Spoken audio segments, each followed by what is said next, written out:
llegó el final de esta breve serie sobre la adoración en la iglesia. Desde hace ya 3 semanas hemos estado considerando este tema y yo espero que, aunque la serie ha sido breve, por lo menos quisiera pensar que algunas verdades quedaron claras en vuestras mentes y corazones. Por ejemplo, el hecho de que nosotros fuimos creados como adoradores. Y piense que no dije simplemente que fuimos creados para adorar. Es que nosotros fuimos creados como adoradores. Todo el que está aquí adora algo. Porque nosotros fuimos ensamblados así. Nosotros somos adoradores. Fuimos redimidos para adorar. Y no porque nuestro Dios necesite de nuestra adoración, sino porque el Señor en su bondad quiso hacernos partícipes de ese deleite que Él experimenta en la contemplación de la hermosura de sus propias perfecciones. En segundo lugar, hemos visto también que la adoración no se limita a lo que nosotros hacemos como iglesia cada domingo, sino que debe ser algo continuo en la vida del creyente. Vimos como en Romanos capítulo 12, versículo 1, el apóstol Pablo nos exhorta a presentar nuestros cuerpos como sacrificio vivo, santo, agradable a Dios, y dice que ese debe ser nuestro culto, nuestra adoración racional. Todo lo que hacemos debe ser hecho para la gloria y la alabanza de Dios. Por eso nosotros decíamos en uno de los mensajes anteriores que nosotros no venimos a la iglesia a adorar, nosotros venimos a la iglesia a seguir adorando, porque eso es lo que se supone que hacemos todo el tiempo.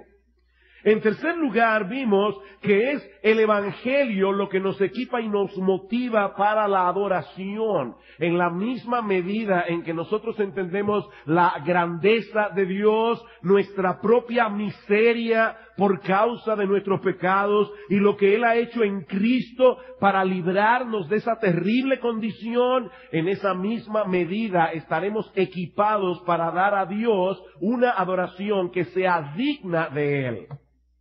En cuarto lugar, otra idea que yo espero que haya quedado clara en vuestras mentes y corazones es que el propósito distintivo de estas reuniones congregacionales es el de edificarnos unos a otros mientras proclamamos y celebramos la gloria de Dios en Cristo, que se manifiesta en todo su esplendor en el Evangelio.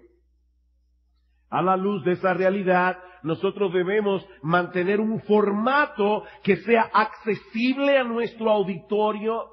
Eso es algo que yo espero que haya quedado claro en vuestra mente, porque hemos hecho algunos cambios en nuestra iglesia. Bueno, la razón no es para que la gente no se vaya. Que Dios nos libre alguna vez de tener tal pensamiento. Nosotros tenemos que ser fieles a Dios por encima de cualquier cosa. No, nosotros queremos que ese Cristo glorioso y ese mensaje del Evangelio que presenta la gloria de Cristo sea accesible a nuestro auditorio para que nuestro mensaje sea entendido, y cada uno de los elementos del culto debe comunicar el Evangelio y sus implicaciones, incluyendo nuestros cantos congregacionales.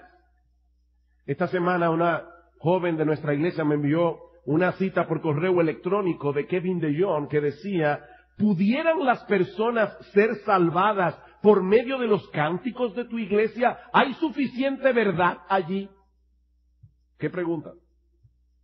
¿Hay suficiente verdad en los cantos que nosotros cantamos o son un ejercicio emocional? ¿Qué es lo que dice Pablo en Colosenses capítulo 3, versículo 16? La palabra de Cristo mora en abundancia en vosotros, enseñándoos y exhortándoos unos a otros en toda sabiduría, con salmos, con himnos y cánticos espirituales, cantando con gracia al Señor con salmos, con himnos y cánticos espirituales. Lo interesante de ese texto es que Pablo en Colosenses capítulo 1, versículo 27, había usado exactamente la misma terminología para referirse al ministerio de predicación de su palabra. Pablo dice: a quien anunciamos, amonestando a todo hombre y enseñando a todo hombre en toda sabiduría. Lo mismo que dice en Colosenses capítulo 3 versículo 16 acerca de nuestros cantos, a fin de presentar perfecto en Cristo Jesús a todo hombre. ¿Saben lo que eso significa? Eso significa que el propósito de Pablo al predicar el Evangelio era exactamente el mismo propósito que él tenía cuando cantaban himnos en la iglesia. Por eso, hermano, me preocupa sobremanera que una iglesia cuide su púlpito, lo que se predica en su púlpito, y no cuide sus cantos. Eso es una total y absoluta contradicción. Porque el propósito de la predicación es exactamente el mismo que el propósito de nuestros cantos. Por eso yo escribí un artículo hace tiempo en mi blog titulado "Pastores, no menosprecien la alabanza". Yo creo que cuando una iglesia no tiene cuidado de lo que se canta, de la letra que se canta en sus cultos, están menospreciando la alabanza. Mis hermanos, nosotros no venimos a la iglesia a experimentar una descarga emocional. Nosotros venimos a la iglesia a edificarnos unos a otros mientras exaltamos la grandeza de Dios y celebramos su gracia en Cristo. Por supuesto, eso no puede hacerse sin emoción, pero tampoco puede hacerse cuando somos atrapados por el emocionalismo. Y finalmente, en los dos mensajes anteriores, y quise hacer un breve recuento, nosotros hemos considerado algunas de las tensiones con las que tenemos que lidiar en el culto congregacional si queremos evitar que nuestra cometa de la adoración caiga en el suelo o se vaya en banda. Los dos son un problema. Nosotros tenemos que mantener la chichigua en su justa tensión, ¿verdad? Para que no se caiga y para que no se vaya en banda. Ahora hay un aspecto adicional que no quisiéramos dejar fuera de esta serie, y es el de la predicación de la palabra en el culto congregacional. Nosotros tenemos la idea equivocada de que adoración y alabanza son exactamente lo mismo. No, la alabanza es parte de la adoración, pero el hecho de que ustedes estén aquí escuchando con solemnidad y reverencia la palabra predicada, eso también es adoración. De hecho, más aún todavía, esta es la parte esencial de la adoración, porque nosotros respondemos en alabanza a la verdad de Dios que Él nos ha revelado en su palabra. Así que si no hay predicación, no puede haber adoración en el mejor sentido del término. Nosotros estamos reaccionando a Dios, nosotros estamos respondiendo a Dios. En el culto, Dios trae algo a nosotros y nosotros respondemos, reaccionamos a eso que Dios nos ha traído. Ahora la pregunta es, ¿qué es más importante en el culto congregacional? ¿Lo que nosotros tenemos que decirle a Dios o lo que Él tiene que decirnos a nosotros? Obviamente, es más importante lo que Dios tiene que decir. Porque nosotros estamos reaccionando a lo que Dios nos está diciendo. Por eso la predicación de la palabra de Dios debe ocupar un lugar central en nuestros cultos de adoración. Porque donde no hay un entendimiento claro del Evangelio y sus implicaciones, no puede haber adoración. Y lo que vamos a hacer en el día de hoy es enfocar cuál es el tipo de predicación que cumple con el propósito de Dios. Y yo sé que esto puede sonar como demasiado sabido en una iglesia como esta, pero yo creo que es algo que no podemos dejar en el aire, que no podemos dar por sentado. Yo les pido porque vayan conmigo una vez más a 1 Corintios capítulo 2. 1 Corintios capítulo 2, el pasaje que leyó hace un momento Salvador.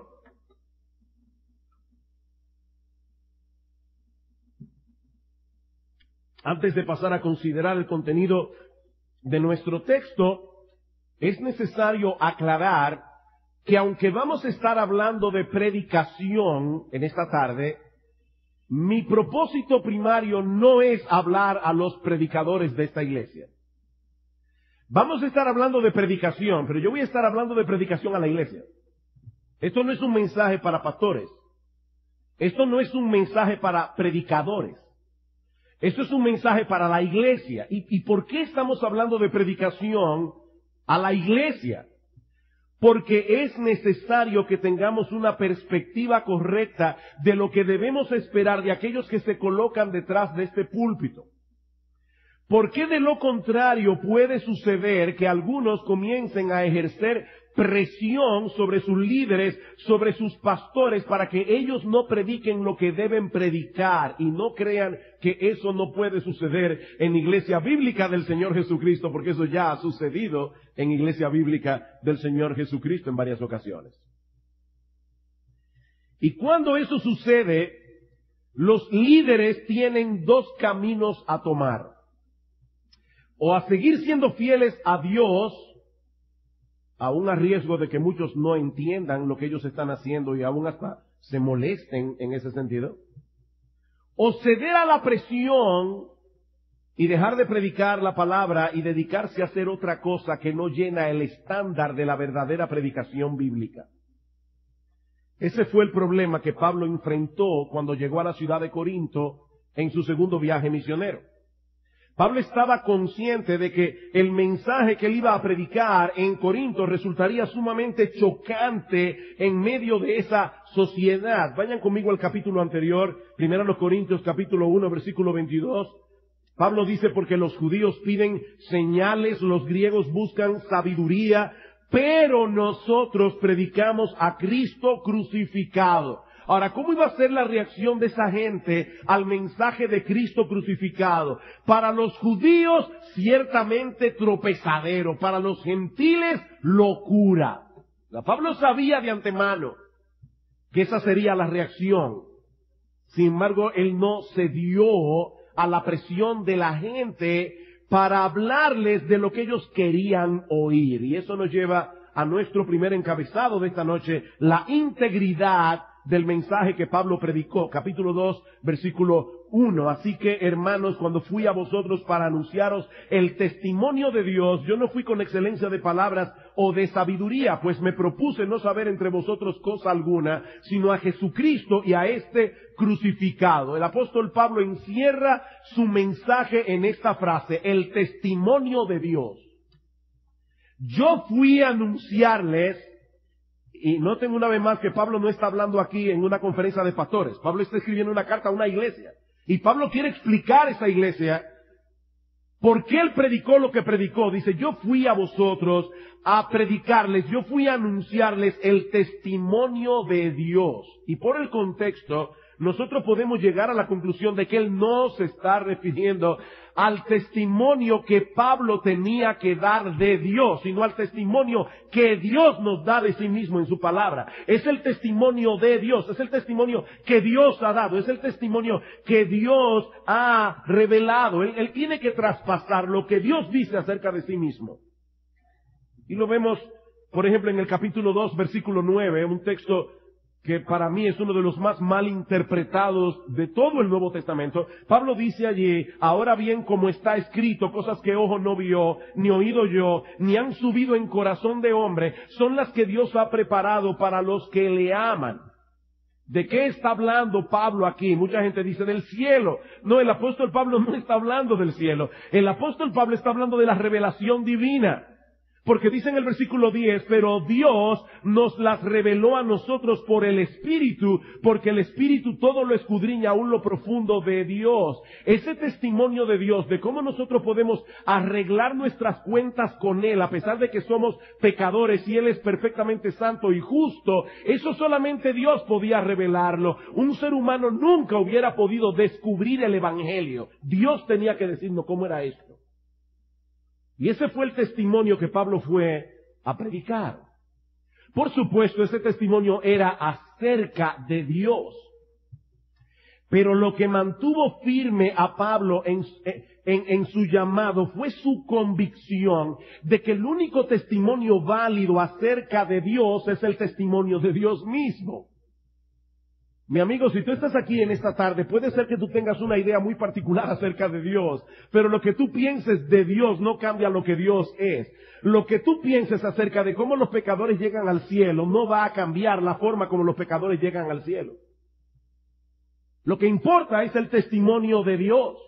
Por eso Pablo dice en 2 Corintios capítulo 2 versículo 17, yo no soy como muchos que medran falsificando la palabra de Dios, sino como alguien que de parte de Dios y delante de Dios hablamos en Cristo. Oigan lo que es un predicador. Es alguien que habla delante de Dios y de parte de Dios. O como dice en 2 Corintios 5:20, somos embajadores en nombre de Cristo, como si Dios rogase por medio de nosotros. Os rogamos en nombre de Cristo, reconciliados con Dios. En estos días la palabra embajador está de moda en nuestro país.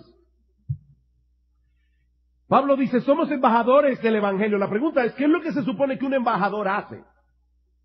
Bueno, lo que hace un embajador es llevar adelante la agenda de su presidente, si es una democracia, o llevar la agenda de su rey, si es una monarquía. Bueno, hermanos, nosotros los predicadores somos embajadores de Dios. Nuestro rey ha puesto un mensaje en nuestra boca que nosotros debemos proclamar exactamente tal como fue confiado, sin cambiar ni un ápice, independientemente de cómo la gente reaccione a ese mensaje.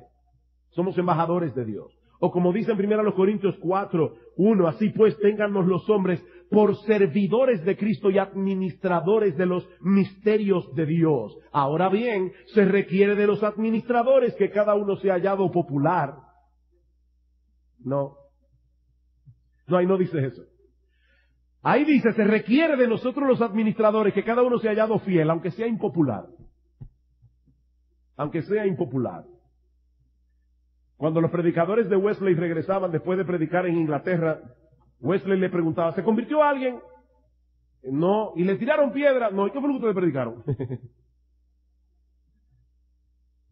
Lo que se requiere de nosotros como administradores es que seamos hallados fieles. Debemos estar seguros de que en verdad estamos entregando el mensaje de la Biblia. Ahora, no porque citamos un texto aquí y otro pasaje por allá que parecen apoyar nuestras ideas. Yo recuerdo, acabado de convertir, yo decía, yo no sé mucho de predicación, pero a mí me da la impresión de que los predicadores que nosotros solemos escuchar, ellos primero hacen su mensaje, luego buscan en la Biblia los versículos que parecen apoyar lo que ellos quieren decir.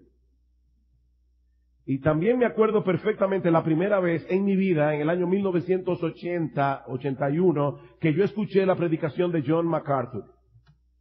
Y yo dije, wow, eso es predicación. Ese hombre está predicando la Biblia. Él está predicando lo que el texto bíblico dice. Nuestra función, hermanos, es a través de un estudio diligente, una exégesis cuidadosa, desentrañar el verdadero significado del texto bíblico. Pero lamentablemente, hermanos, eso no es lo que se está haciendo en muchas iglesias en el día de hoy. En muchas iglesias la Biblia es un trampolín. Se cita un texto de la Biblia y de inmediato saltan a dar sus propias opiniones personales o las últimas teorías psicológicas que ayudan a los oyentes con aquellas necesidades que ellos creen que son sus necesidades primarias. Todo el que viene aquí cree que tiene una necesidad y quiere que el predicador le hable a su necesidad. Un predicador dijo una vez que el problema de los predicadores modernos es que no estamos respondiendo las preguntas que las personas están haciendo. ¿Oyeron eso? El problema de los predicadores modernos es que no están respondiendo las preguntas que las personas en la iglesia están haciendo. A lo que yo digo que el gran problema de los predicadores modernos es pensar que ese es el problema de los predicadores modernos. No, ese no es el problema.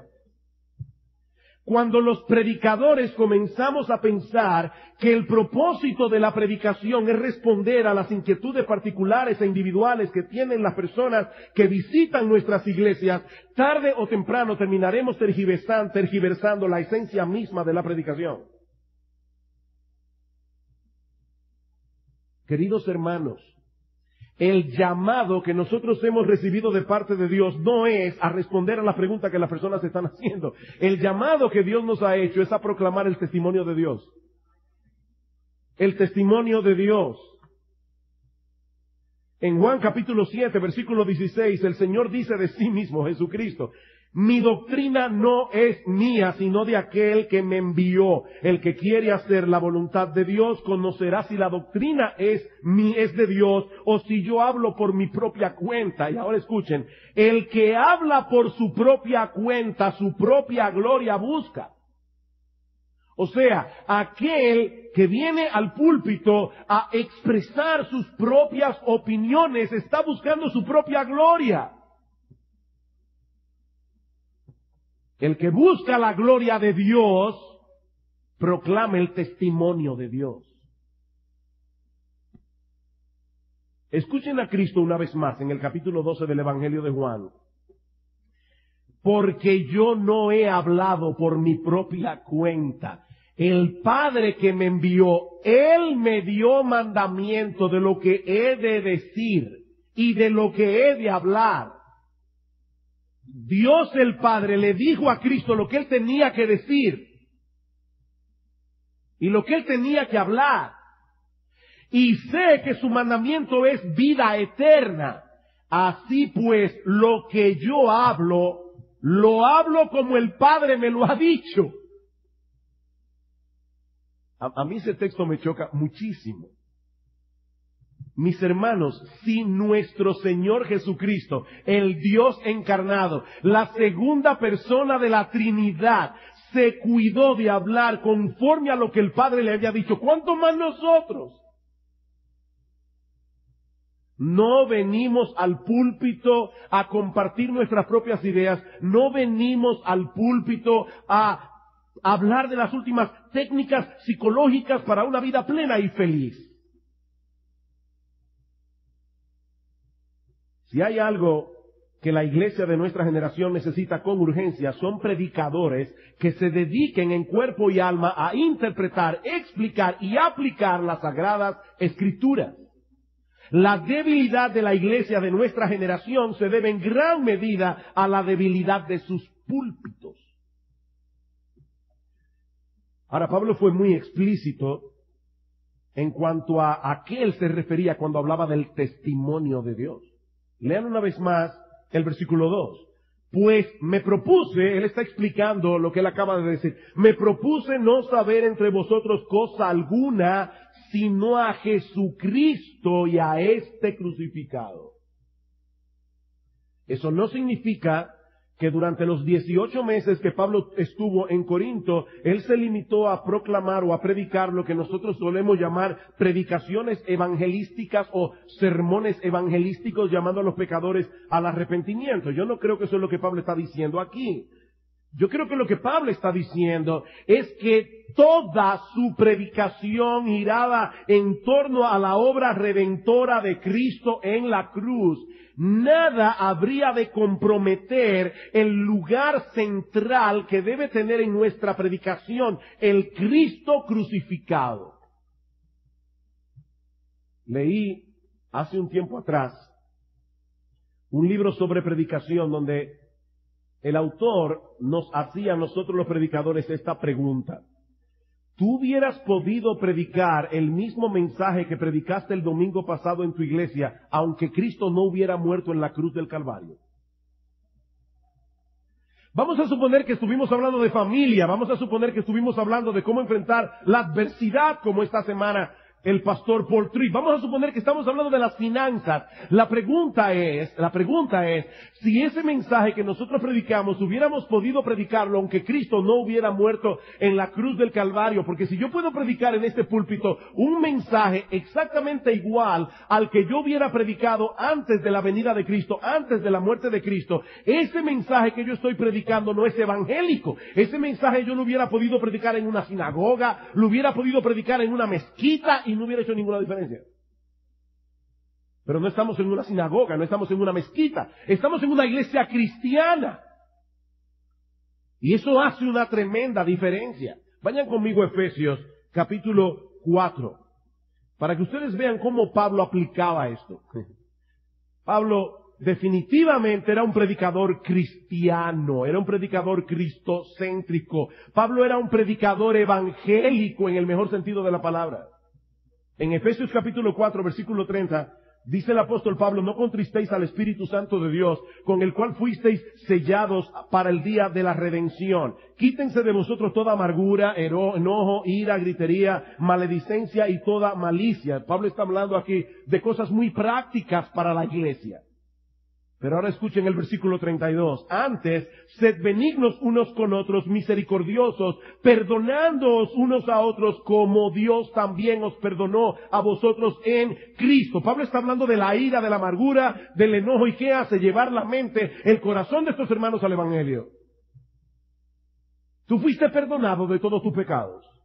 Tú has entendido el mensaje de la cruz. ¿Y por qué se te hace tan difícil perdonar? O en Efesios capítulo 5 versículo 25, Pablo está hablando acerca de los matrimonios. ¿Y qué dice Pablo? Maridos, amad a vuestras mujeres, porque estas pobres mujeres son tan sufridas y ustedes deben darle en su casa una mejor atención. Maridos, amad a vuestras mujeres como Cristo amó a la iglesia y se entregó a sí mismo por ella para santificarla, habiéndola purificado por el lavamiento del agua, por la palabra. Maridos, ustedes deben amar a sus mujeres por la sencilla razón de que el matrimonio está supuesto a ser una representación del Evangelio. Es Cristo, Cristo, Cristo, Cristo, todo el tiempo. Me propuse no saber entre vosotros cosa alguna, sino a Jesucristo y a este crucificado. Pero no solo eso. Pablo también se preocupó de que el contenido de su predicación determinara el estilo de su ministerio. Que el contenido de su predicación determinara el estilo de su ministerio. Y eso nos lleva a nuestro segundo encabezado. Ya vimos la integridad del mensaje. Veamos ahora en segundo lugar la integridad de su metodología. Mis hermanos, piensen en esto por un momento. ¿Cuál es el mensaje del Evangelio? Bueno, el mensaje del Evangelio es que el hombre está tan dañado por causa de su pecado que Dios tuvo que venir al mundo al rescatarlo en la persona de su Hijo. Espiritualmente hablando, el hombre es tan impotente como un cadáver en lo que respecta a la salvación de su alma. Por eso nosotros creemos en las doctrinas de la gracia. Nosotros creemos que es Dios el que elige, el que predestina. Y de paso, que sirva de anuncio, la próxima serie que voy a predicar, cuando vuelva al púlpito en agosto, a final de julio, es una serie sobre las doctrinas de la gracia. Vamos a hablar de los famosos 5 puntos del calvinismo. ¿Qué hizo Dios para resolver este problema? Envió a su propio Hijo a ocupar nuestro lugar, viviendo la vida de perfecta obediencia que nosotros no podíamos vivir, y luego muriendo la muerte que nosotros merecíamos morir por causa de nuestros pecados. Ahora, ¿cómo reacciona el hombre incrédulo cuando escucha este mensaje del Evangelio?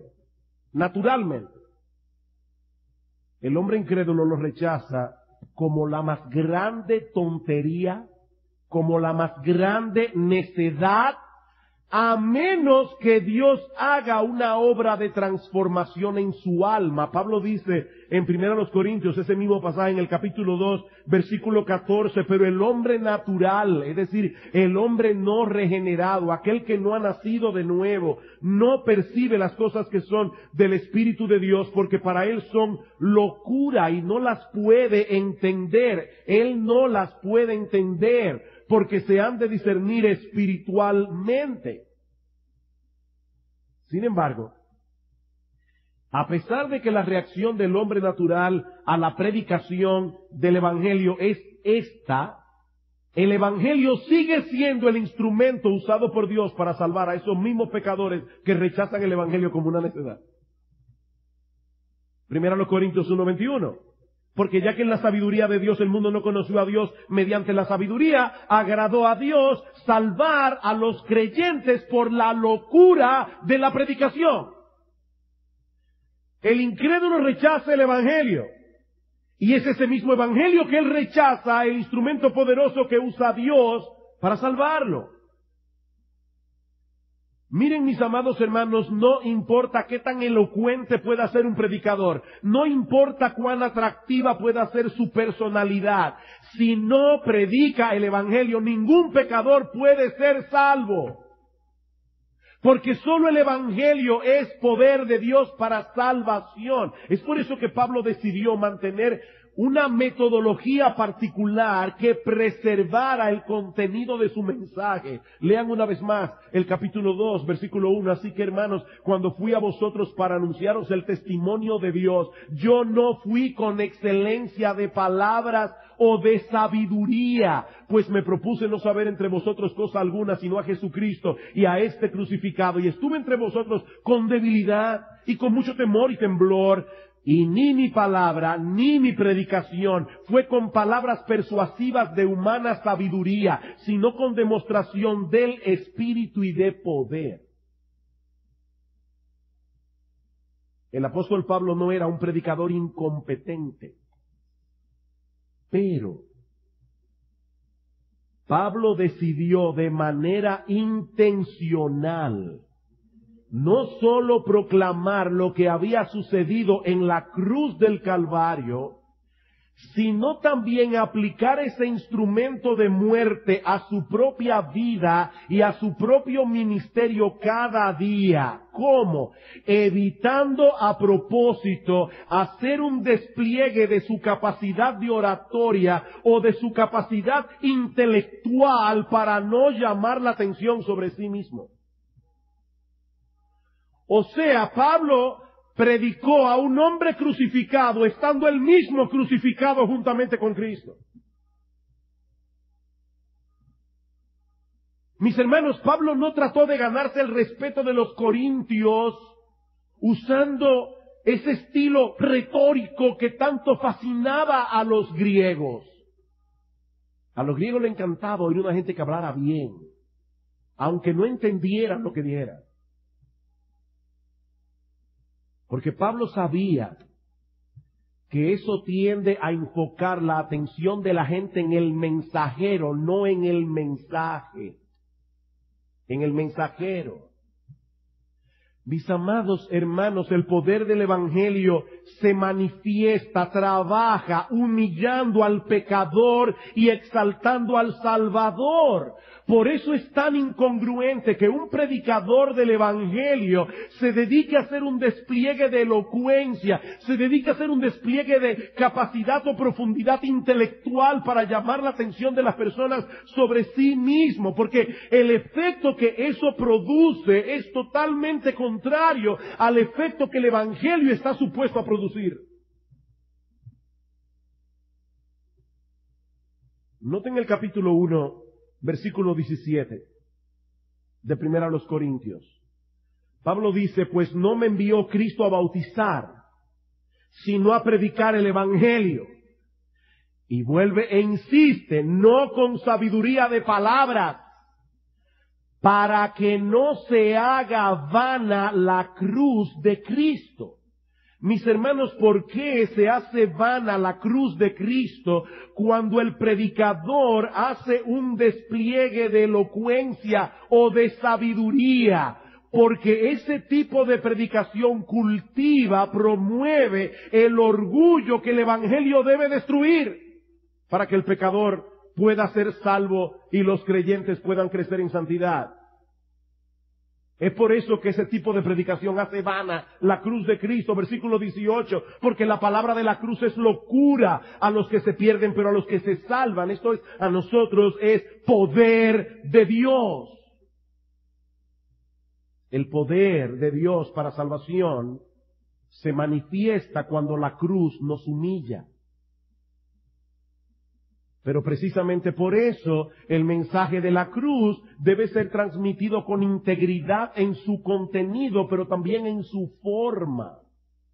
Debe ser entregado con integridad en su contenido, pero también en su forma. Mis amados hermanos, escuchen esto con atención.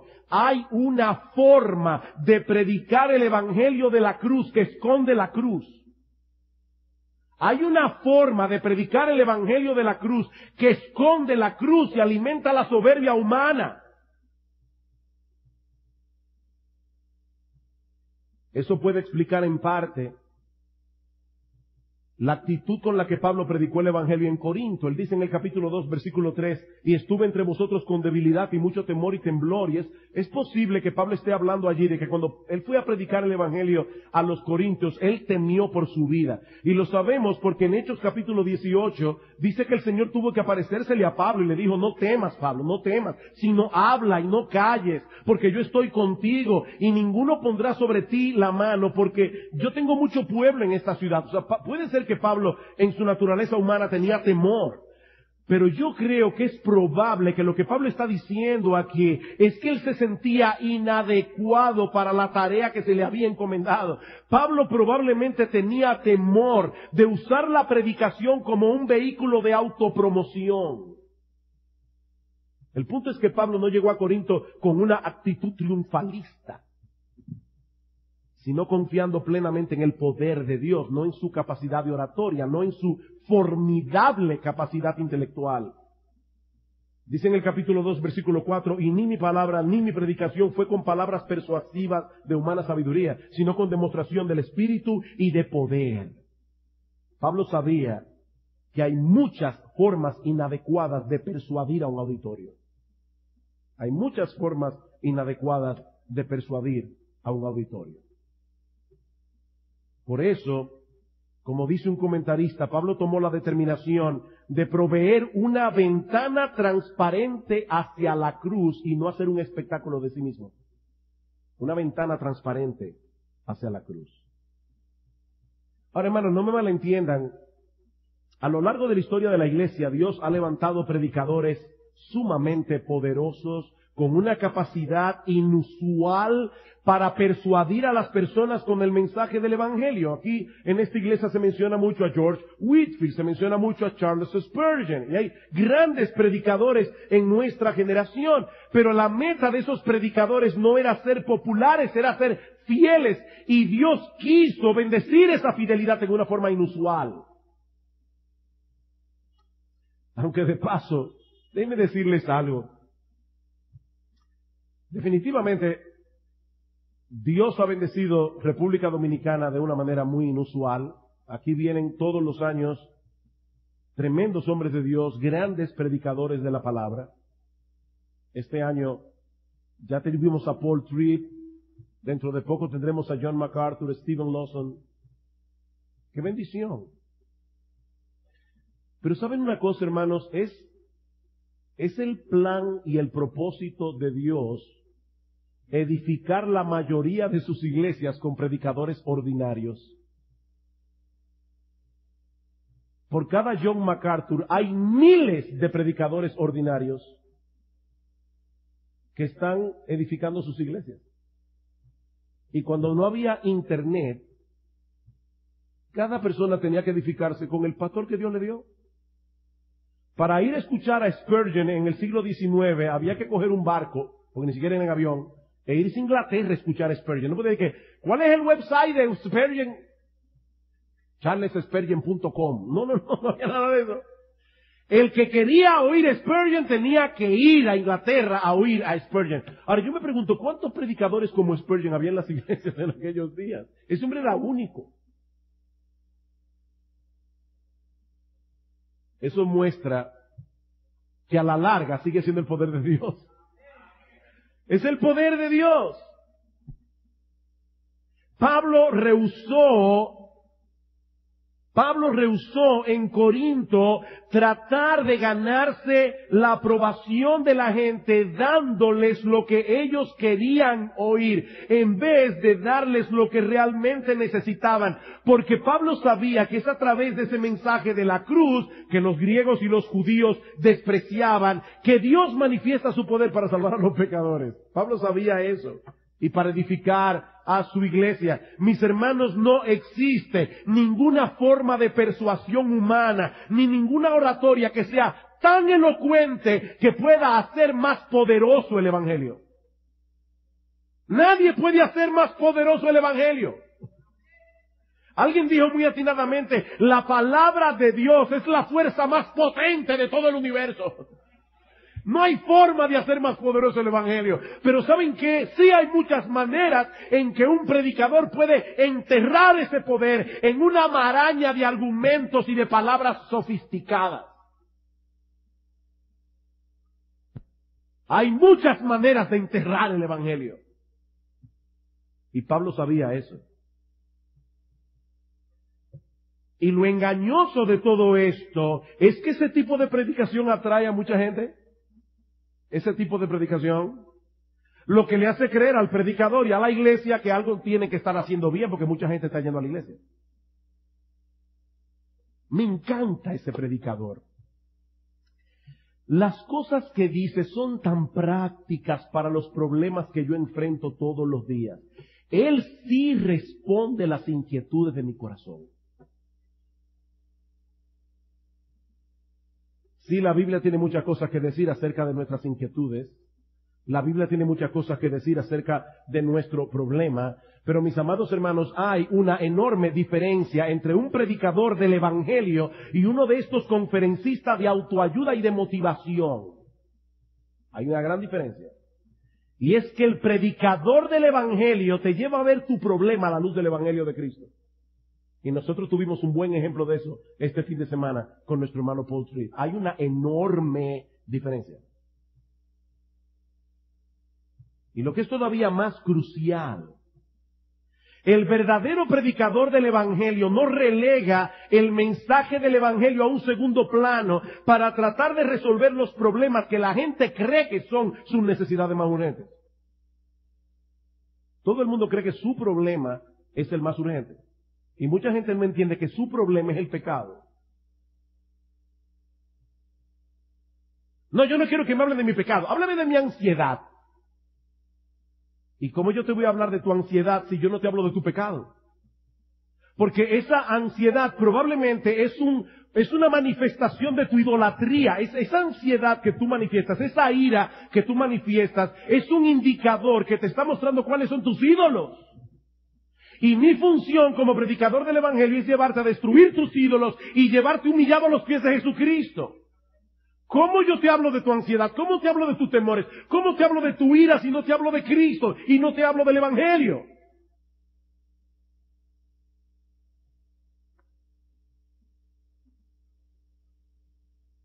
Queridos hermanos, el Evangelio no solo es poder de Dios para conversión.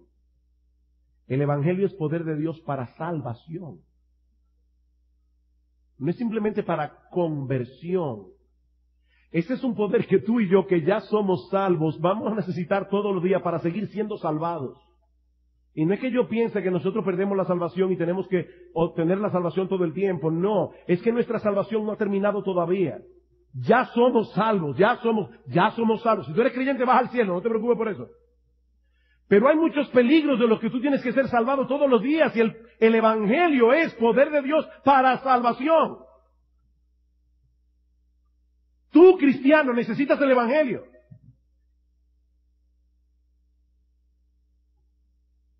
Pero es precisamente por eso que no podemos dejar de proclamar a Cristo y a este crucificado, porque ese poder de Dios es lo que lo cambia todo en nuestras vidas, y ese poder emana del Evangelio de la cruz. Vayan conmigo al capítulo 1, versículo 22 otra vez.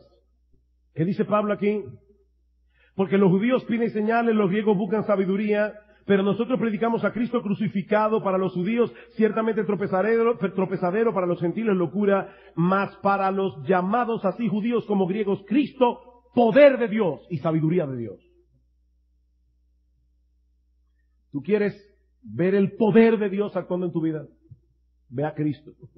Cristo es poder de Dios y sabiduría de Dios. Pablo quería ver ese poder de Dios en acción. Y él sabía que ese poder se manifiesta solamente en el contexto de la predicación del Evangelio. Pero hay una cosa más en este texto, y con esto concluyo.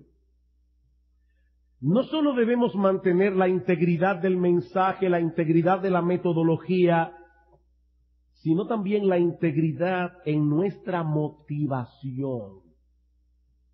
Lean el versículo 5 del capítulo 2 de nuestro texto.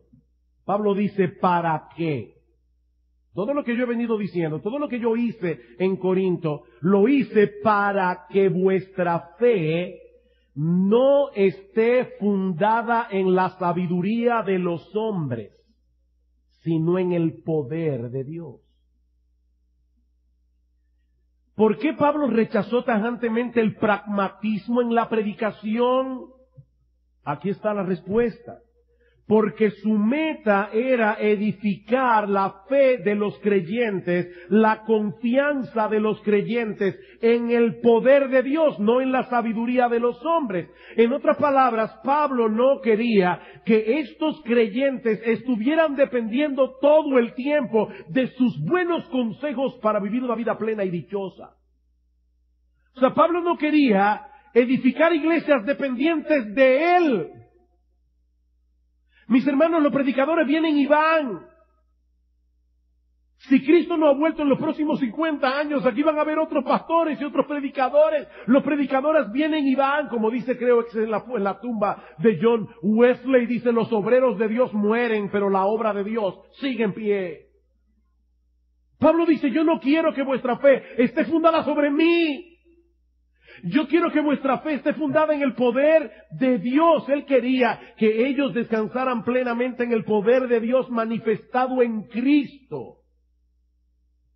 Y no olviden que esa clase de fe proviene del oír, y el oír por la palabra de Dios. Romanos capítulo 10, versículo 17. Mis hermanos, yo no quiero sonar simplista con esto que yo voy a decir ahora. Yo sé que aquí probablemente hay mucha gente con muchos problemas, de diferentes tipos.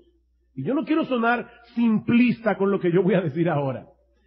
Pero miren, mis amados hermanos, lo que nuestros oyentes necesitan, más que ninguna otra cosa, y ahí estoy hablando de creyentes y de incrédulos, lo que nuestros oyentes necesitan, más que ninguna otra cosa, es que nosotros los predicadores los guiemos a Cristo y a este crucificado.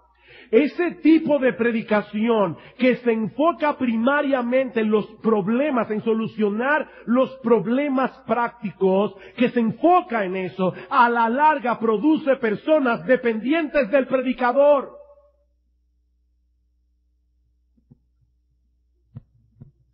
Pero la predicación que lleva a los hombres a Cristo produce personas que en dependencia de Cristo pueden enfrentar adecuadamente los problemas de la vida.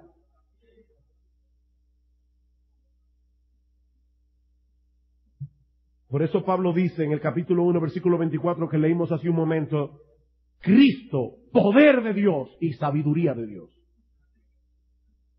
El más grande favor que yo te puedo hacer en esta noche a ti es llevarte a conectarte con Cristo, porque Él es el poder de Dios. Él es la sabiduría de Dios, no soy yo.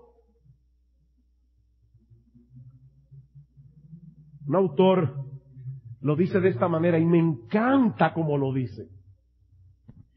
El mensaje del Cristo crucificado, tal cual es revelado en la Escritura, es potenciado con un poder sobrenatural que cambia vidas.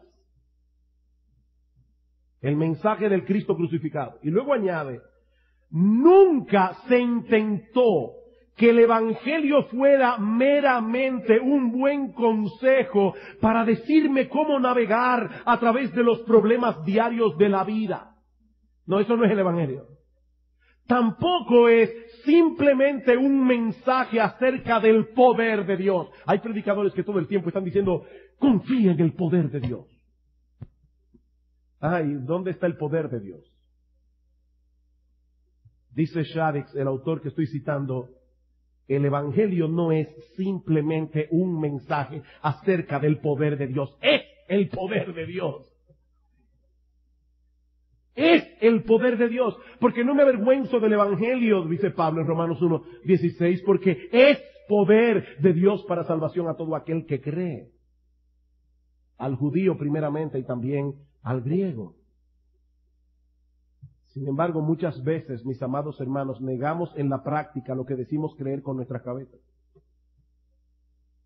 Y tenemos un problema y vamos corriendo a los expertos de la vida, a los expertos humanos, en vez de correr a Cristo. Y no es que estemos en contra de ser prácticos y relevantes en la predicación, no de ninguna manera. Y ustedes lo saben. Lo que estamos diciendo, hermanos, es que es el Evangelio lo que determina esa relevancia. Lo que determina la relevancia en la predicación es el Evangelio. Déjenme ponerles un ejemplo. Mateo capítulo 1, no lo tienen que buscar. Voy a simplemente dar una idea. Mateo capítulo 1, versículos 4, versículos 1 al 11. ¿De qué trata Mateo capítulo 4, versículos 1 al 11? La tentación de Cristo en el desierto. Yo tengo 36 años de convertido, y en esos 36 años de convertido he oído muchas veces predicación acerca de Mateo 4, 1 al 11. Y si yo no recuerdo mal, en esos 36 años que yo tengo de convertido, cada vez que yo he oído una predicación acerca de Mateo capítulo 4, versículos 1 al 11, es tomando a Cristo como el modelo perfecto de cómo vencer la tentación.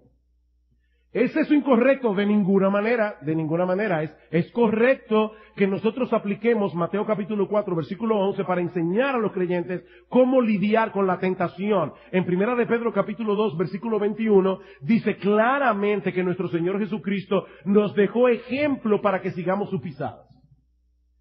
Sin embargo, hermanos, lo más importante de Mateo capítulo 4, versículos 1 al 11, se está pasando por alto. Oigan que no he dicho que no se debe, porque la gente a veces dice, el pastor dijo que no se debe predicar de Mateo 4, 1 al 11 para hablar de cómo luchar con Satanás y vencer la tentación. Yo no dije eso. Yo lo que estoy diciendo es que la mayoría de las predicaciones, y en mi caso todas las que yo he oído, acerca de ese pasaje, se concentra únicamente en ver a Cristo como un modelo, como un ejemplo para vencer la tentación. Pero ¿saben qué, mis amados hermanos? En Mateo capítulo 4, versículos 1 al 11, estaba pasando algo 1000 veces más trascendental. Jesucristo como el segundo Adán, como nuestro representante, estaba enfrentando a Satanás cara a cara como Adán lo enfrentó en el huerto del Edén. Adán lo enfrentó con todas las circunstancias a su favor. Estaba en un jardín con un cuerpo perfecto. Cristo enfrentó a Satanás en un desierto después de 40 días de estar con hambre, en ayuno y sed. Tenía todas las de perder, pero Jesucristo en Mateo capítulo 4 venció a Satanás. ¿Y saben qué es lo más importante de ese texto? Que Él venció a Satanás en representación tuya y mía para hacernos partícipes de su victoria. Eso es leer Mateo 4, 1 al 11 en función a la luz del Evangelio. Ya somos victoriosos. ¿Sabéis por qué razón nosotros podemos aplicar Mateo 4, 1 al 11 y seguir el modelo de Jesús en vencer la tentación? Precisamente porque ya Él venció en la lucha contra Satanás en mi lugar. Eso es lo glorioso de Mateo 4. Pero muchas veces perdemos de vista el Evangelio, la historia de la redención. ¿Qué es lo que está pasando aquí? Jesucristo está venciendo al diablo por mí. Y me está haciendo partícipe de eso. Queridos hermanos, el gran anhelo de nuestros corazones debe ser que nuestros oyentes sean expuestos al poder omnipotente de Dios que actúa en el Evangelio. ¿Para qué? Para que nuestro Señor Jesucristo sea más ampliamente glorificado en la salvación de los pecadores y en la santificación de su pueblo. Tu santificación depende de que te conectes con Cristo.